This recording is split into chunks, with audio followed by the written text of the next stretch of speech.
Dear students, आज मैं आपको ब्रश की सहायता से कैलीग्राफी करना सिखाऊंगा। कैलीग्राफी के लिए कौन सा ब्रश चाहिए ये भी मैं आपको बताऊंगा, और कौन सा ब्रश कैलीग्राफी के लिए सबसे अच्छा होता है ये भी मैं आपको बताऊंगा। जैसा कि आप लोग जानते हैं कि ब्रश दो तरह के होते हैं। एक होता है राउंड ब्रश। ये राउंड ब्रश ऐसा होता है जिसका नीडल एकदम राउंड होता है, गोल होता है। और दूसरा जो ब्रश होता है वो होता है फ्लैट ब्रश।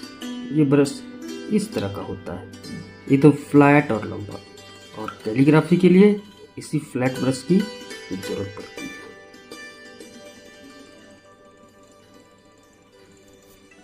है। स्टूडेंट्स, मैं आपको बताना चाह रहा हूँ कि राउंड ब्रश का स्ट्रोक कैसा होता है। जब तक आप किसी ब्रश के स्ट्रोक के बारे में नहीं जानिएगा तब तक उसका यूज़ आपके समझ में नहीं आएगा और आप उसको अच्छे से यूज नहीं कर पाएंगे। राउंड ब्रश का स्ट्रोक हमेशा इस तरह का होता है, हमेशा ये राउंड शेप में ही इसका स्ट्रोक होता है। जब हम लोग इसकी लाइनिंग करना चाहें, पतली लाइनिंग हो तो जाती, लेकिन इसमें वो मज़ा नहीं आता है, इसका वो लेंथ भी सही नहीं बनता है। तो राउंड हमेशा हम लोग क्या करते हैं, इसको हम लोग खासकर किसी भी डिजाइनिंग को कंप्लीट करने के लिए, कलरिंग के लिए हम इसको यूज में लाते हैं। तो ये हो गया राउंड ब्रश का यूज। अब मैं आपको बताता हूँ कि फ्लैट ब्रश का यूज कैसे करते हैं। ठीक है, सबसे पहले तो मैं आपको बताता हूँ कि ब्रश को पकड़ना कैसे चाहिए। आप अपनी सुविधा के अनुसार जहाँ तक आपके ब्रश का बैलेंस आपके हाथ को सूट करे, अच्छा लगे, वहाँ पहले सबसे पहले आप ब्रश को पकड़ लीजिए। उसके बाद सपोर्ट देने के लिए आप लिख रहे हैं लेकिन आपकी हाथें हिल सकती है, ब्रश आपका हिल सकता है, तो इसके लिए सपोर्ट देने के लिए आप क्या करिए, अपनी हाथों की सबसे छोटी उंगलियों को सपोर्ट में लाइए।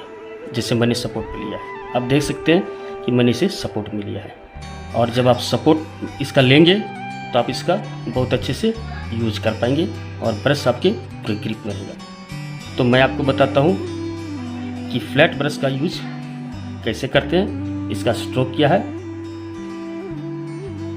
फ्लैट ब्रश, जैसे कि ये नाम से ही जाहिर है कि ये चपटा ब्रश है। फ्लैट ब्रश का स्ट्रोक इस तरह से होता है। हमारे पास 6 नंबर की ब्रश है और इसी ब्रश से हम राइटिंग भी करते हैं, और आप लोग को आज मैं इसे राइटिंग भी सिखाऊंगा। फ्लैट ब्रश का सबसे अच्छा फ़ायदा ये होता है कि जब इसे हम लोग चाहें एक चौड़ा शेप में भी ले सकते हैं, और जब हम लोग चाहें इसे एक पतली लाइन के लिए भी यूज कर सकते हैं। जनरली राइटिंग के लिए हम लोग फ्लैट ब्रश का ही इस्तेमाल करते हैं। जब हम लोग फ्लैट ब्रश का यूज करते हैं तो हमें अच्छी राइटिंग मिलती है। फ्लैट ब्रश से जब हम लिखते हैं तो उस समय हमारी उंगलियों का प्रेशर कितना होना चाहिए और कैसे होना चाहिए मैं आपको बताऊँ। फ्लैट ब्रश जब हम यूज करते हैं, जैसे हम पेपर पे लगाते हैं तो हम थोड़ा सा इसे प्रेस करते हैं, थोड़ा सा इसे प्रेस करते हुए जाते हैं, और लास्ट में हम लोग ब्रश को हल्का सा ऐसे उठा लेते हैं। आप प्रैक्टिस करेंगे कि ब्रश को इसे लगाया, हल्का सा ब्रश को दबाया, और जहाँ पे मुझे ख़त्म करना है, जहाँ पे मुझे काम को फिनिश देना है, उस जगह पे मुझे हल्का से इसे उठा लेना है। मैं आपको फिर से बताने जा रहा हूँ कि फ्लैट ब्रश का यूज कैसे करते हैं। हम लोग ब्रश को लेते हैं, हल्का से उसे पुश कर देते हैं, हल्का सा, और जहाँ पे ख़त्म करना होता है वहाँ पर ब्रश को लोग इसे उठा देते हैं। ये बातें आप बहुत गौर से देखेंगे और इसे सीखने का प्रयास करेंगे। फ्लैट ब्रश लिया, उसे पुश किया ब्रश को, और इसे ऐसे छोड़ते हैं तो हमारी ये डिजाइनिंग तैयार हो जाती है। मैं आप लोगों को राइटिंग सिखाने जा रहा हूँ कि फ्लैट ब्रश से हम लोग लिखते कैसे। हमें सबसे पहले पता होना चाहिए कि ब्रश का स्ट्रोक कैसा है, तभी हम उसका अच्छे से इस्तेमाल कर सकेंगे। मान लीजिए मुझे ए लिखना है, ठीक है, तो मैंने इसके ये पतले वाले भाग को लिया, ऐसे करके लिया ये पतले वाले भाग को। अब मैं इसके सबसे चौड़े वाले भाग का यूज करूँगा इस तरह से। तो आप समझ जाएंगे कि आपका ये कंप्लीट हो चुका है। आपको ब्रश के मूवमेंट का पता होना चाहिए कि ब्रश का मूवमेंट किस तरह से कब और कहाँ होना चाहिए। हम लिखते हैं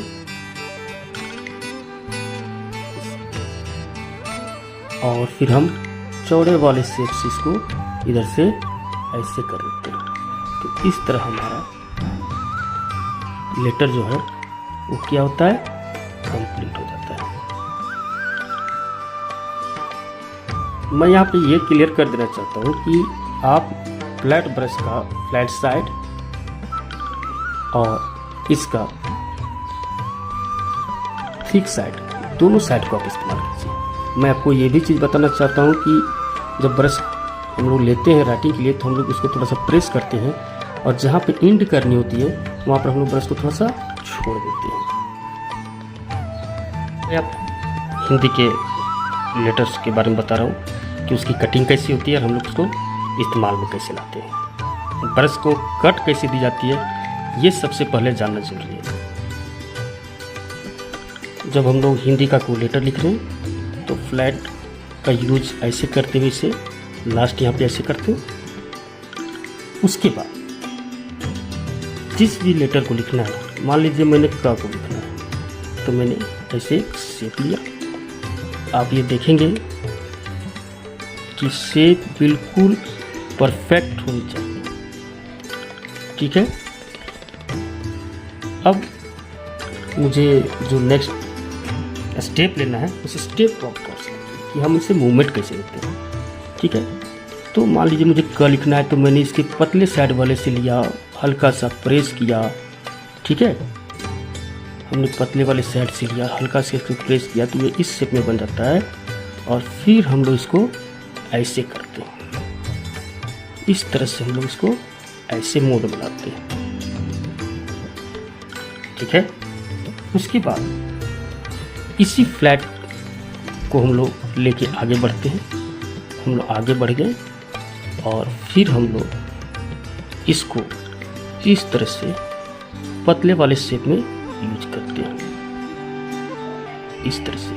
तो इस तरह से हमारा क तैयार होगा। इसी तरह से ब्रश को मूवमेंट देते हुए हम दूसरे राइटिंग को पढ़ते हैं। मान लीजिए आपको कोई वर्ड लिखना, ये मैंने ब्रश को ऐसे किया और इसे ऐसे करके ख़त्म किया। अब मान लीजिए मुझे र लिखना है तो आपने पतले वाले साइड से इसको लिया और इसे फ्लैट को इस तरह से दबाया। फिर हम लोग इस तरह का शेप बनाते हुए इसको हम लोग ऐसे बढ़ेंगे और हमारा ये वर्ड कंप्लीट हो जाएगा। कुछ लेटर्स ऐसे भी है जहाँ पे बहुत ज़्यादा मूवमेंट देने की ज़रूरत है, तो उसको मूवमेंट देने के लिए हम लोग क्या करते हैं वो मैं आपको बताता हूँ। सबसे पहले हम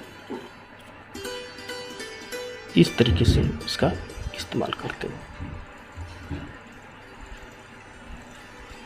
उसके बाद हम केवल ब्रश को मूवमेंट देते हैं और हल्का सा प्रेस करते हैं तो हमें उस लेटर की तैयारी समझ में आ जाती है। हम इस तरह से ऐसे किए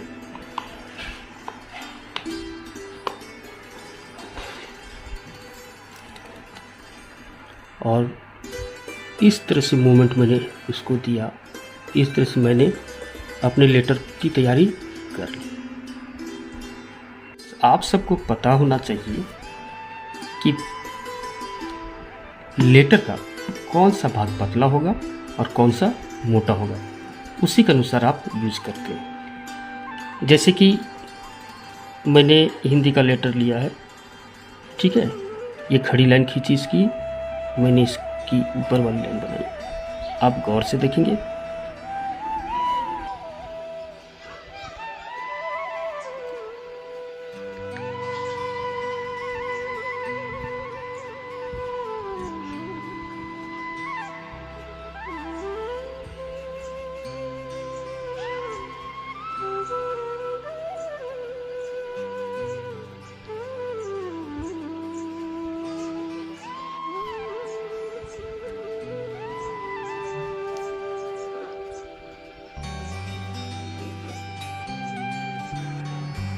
हम ब्रश को जैसे प्रेस करते हैं ब्रश हमारा फ्लैट हो जाता है, और जैसे हम लोग छोड़ते हैं वो लाइन के मोड में आ जाता है। ये लाइन के मोड में है, हमने प्रेस किया और ये फ्लैट के शेप में आ गया। इस तरह से हम लोग राइटिंग लिखते हैं। और जैसा कि मैंने आपको पहले भी बताया था, फिर मैं बता रहा हूँ आपको कि ब्रश को जैसे ही हम लोग प्रेस करते हैं वो फ्लैट मोड में आ जाता है, और जैसे ही छोड़ते हैं वो पतले वाले थिन मोड में आ जाता है। इधर से आप ऐसे भी देख सकते हैं, इसको ऐसे भी हम लोग यूज़ कर सकते हैं, और प्रेस करके इसको चौड़े भाग में भी यूज कर सकते हैं। और स्टूडेंट्स, मैंने देखा है कि आप बहुत सुंदर कार्ड बनाते हैं,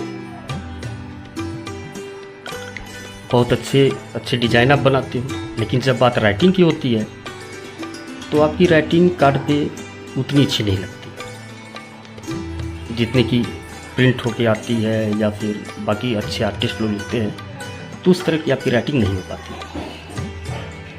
स्टूडेंट्स, अब मैं आपको स्केच पेन का यूज़ सिखाऊंगा राइटिंग के लिए। और स्केच पेन को हम लोग कैलीग्राफी के लिए कैसे यूज़ करें वो मैं आपको बताऊंगा। आप स्केच पेन ले लेंगे, स्केच पेन के सबसे ऊपरी वाले भाग को आप देख रहे होंगे, सबसे ऊपरी वाले भाग को, यानी कि इसका जो पॉइंट है, इसका जो नीडल है, इसे हम लोग ब्लेड की सहायता से छील देते हैं। ठीक है, इसको ऐसे करके छीलते हैं। ठीक है, आप देखेंगे कि इसको इधर से एक तरफ से फ्लैट छीला, और फिर दूसरे साइड से भी हम लोग इसको ऐसे फ्लैट छील लेते हैं। तो हमारा जो ब्रश है, हमारा जो नीडल है, वो इस तरह से आपको दिखेगा, ऐसे पॉइंट में दिखेगा, और ऐसे क्या दिखेगा, फ्लैट में दिखेगा। आप आसानी से इस तरह समझ सकते हैं। मान लीजिए ये आपकी स्केच का नीडल है, इसे आपने एक तरफ से इधर से भी छील लिया है ब्लेड की सहायता या चाकू की सहायता से, और दूसरी तरफ से आपने इधर से भी छील दिया है। तो ये आपका जो राउंड शेप में पहले था नीडल, वो कैसे शेप में आ गया है, फ्लैट शेप में। मैंने आपको बताया है कि जब भी राइटिंग करनी होती है तो हम लोग फ्लैट शेप का यूज करते हैं। अब जब हम लोग कोई भी राइटिंग करते हैं तो उसका यूज कैसे करते हैं देखिए। हम लोग जो नीडल को हम लोगों ने छीला था, जो पॉइंट को हम लोगों ने छीला था, फ्लैट बना था, उसको हम लोग ऐसे लेते हैं। ठीक है, दिख रहा है आपको? Very good. हम लोग इसको ऐसे इस्तेमाल में लाते हैं।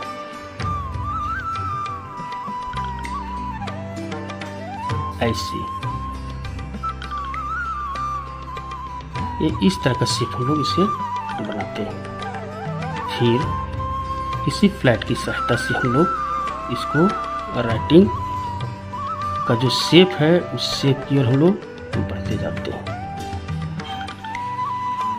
जब ये आपका पॉइंट बना नहीं होगा, फ्लैट स्टाइल में जब बना नहीं होगा, तो आपको उसमें बहुत सारे प्रॉब्लम्स हो सकते हैं, क्योंकि स्केच का जो नीडल होता है वो राउंड होता है, और उस राउंड में वो फ्लैट का मोड नहीं दे पाता है, और आप बिल्कुल भी अच्छे परफेक्शन के साथ राइटिंग नहीं कर पाते हैं। इसीलिए मैंने आपको कहा कि आप अपने स्केच को क्या कीजिए, फ्लैट बना लीजिए।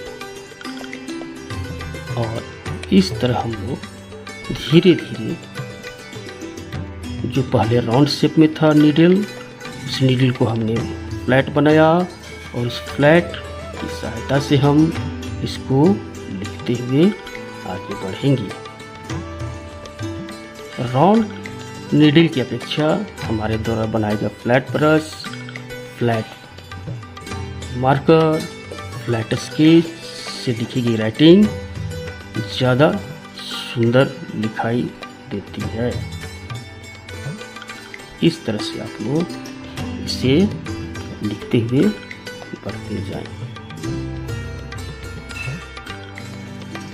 तो आपकी राइटिंग बहुत ही सुंदर होगी, और आप अपने द्वारा बनाए गए कार्ड के ऊपर बहुत सुंदर सुंदर राइटिंग से लिख सकते हैं। अगर आप अपने कार्ड में इस तरह की सुंदर सुंदर राइटिंग लिखेंगे और जिन्हें भी आप देंगे तो वो काफ़ी खुश होंगे और आपकी तारीफ भी करेंगे। तो इस तरह से हम लोग लिखते हुए आगे बढ़ेंगे।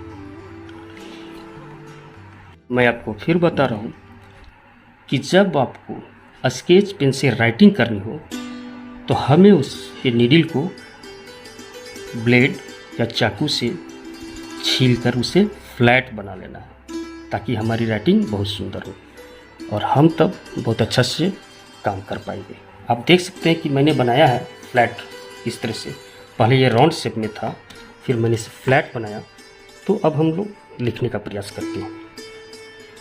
हम लोग फ्लैट वाले साइड से लेंगे और हम लिखना शुरू करते हैं। ये इस तरह से हम इसके अंदर की जो गैपिंग है उस गैपिंग को भी ऐसे भर देंगे और फिर हम इसे फ्लैट वाले की सहायता से इसके अंदर कलर भर देंगे। तो हमारी राइटिंग बहुत सुंदर लगेगी और हमें काम करने में भी मज़ा आएगा, हमें लिखने में भी मज़ा आएगा। ये इस तरह से हम राइटिंग को लिख सकते हैं।